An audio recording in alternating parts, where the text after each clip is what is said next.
வணக்கம். வாழைத்தண்டில் கடலைப்பருப்பு, தேங்காய் எல்லாம் போட்டு ஒரு சைட் டிஷ் எப்படி செய்யலான்னு பார்க்கலாம். வாழைத்தண்டில் ஃபஸ்ட்டு அவுட்டர் லேயர் கொஞ்சம் ஹார்டாக இருக்கும். அதை ஃபுல்லாக ஃபஸ்ட்டு ரிமூவ் பண்ணிடணும். கத்தியில் வச்சு நைஸாக கீறி அதை அப்படியே எடுத்து ரிமூவ் பண்ணிடணும்.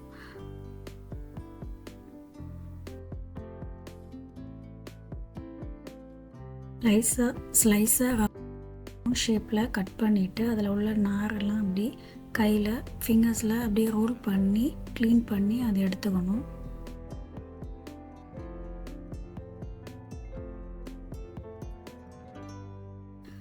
அதில் நல்லா க்ளீன் பண்ணி எடுத்துட்டு சின்ன சின்ன பீஸாக கட் பண்ணிக்கலாம். வாழைத்தண்டு கலர் சேஞ்ச் ஆகாமல் இருக்க கட் பண்ண உடனே அதை தண்ணியில் கொஞ்சம் கர்ட் யூஸ் பண்ணிவிட்டு அதை நல்லா மிக்ஸ் பண்ணி வாழைத்தண்டு கட் பண்ண வாழைத்தண்டை அதில் சேர்த்து கொஞ்சம் நேரம் வைக்கலாம். இப்போது 2 கப் தண்ணி ஊற்றி இதில் 1 டீஸ்பூன் உப்பு சேர்த்துட்டு 1/4 டீஸ்பூன் மஞ்சள்தூள் சேர்த்துட்டு அதில் வாழைத்தண்டையும் சேர்த்து நல்லா கொதிக்க விடலாம்.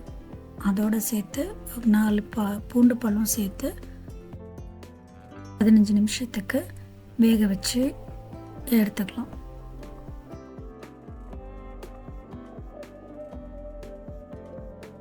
இந்த கடலை முழுசாக வேக வைக்காமல் மசிய வேக வைக்காமல் மென்று சாப்பிட்ற மாதிரி வேக வச்சு எடுத்துக்கோங்க. 15 நிமிஷம் கழித்து நல்லா வெந்த உடனே தண்ணி இல்லாமல் வடித்து எடுத்து வச்சுக்கோங்க.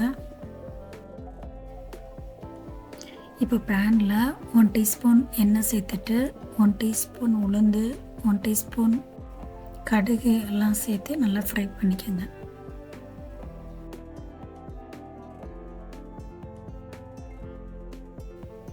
அது கூட பூண்டு 4-5 பல் 1/4 டீஸ்பூன் மஞ்சள்தூள் எல்லாம் சேர்த்து நல்லா வதக்கி விட்டுக்கோங்க.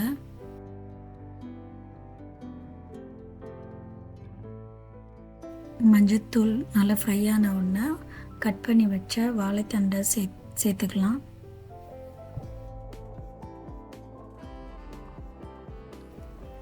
வாழைத்தண்டை நல்லா கலந்து விட்டுக்கலாம். அதோட 1/4 கப் தண்ணி சேர்த்து மூடி போட்டு நல்லா வேக வச்சு எடுத்துக்கோங்க.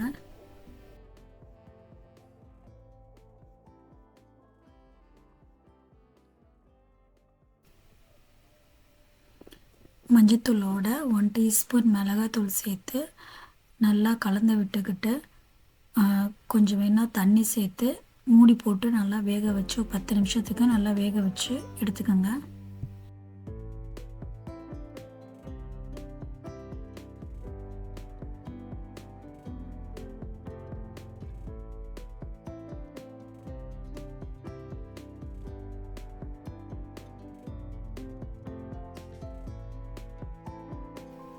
வாழைத்தண்டு நல்லா வெந்து வந்ததும் அது கூட 1/4 கப் தேங்காய் சேர்த்து நல்லா வேக வச்சு எடுங்க. கொஞ்சம் மிளகு சீரகத்தூள் சேர்த்துட்டு நல்லா கலந்து விட்டுக்கோங்க.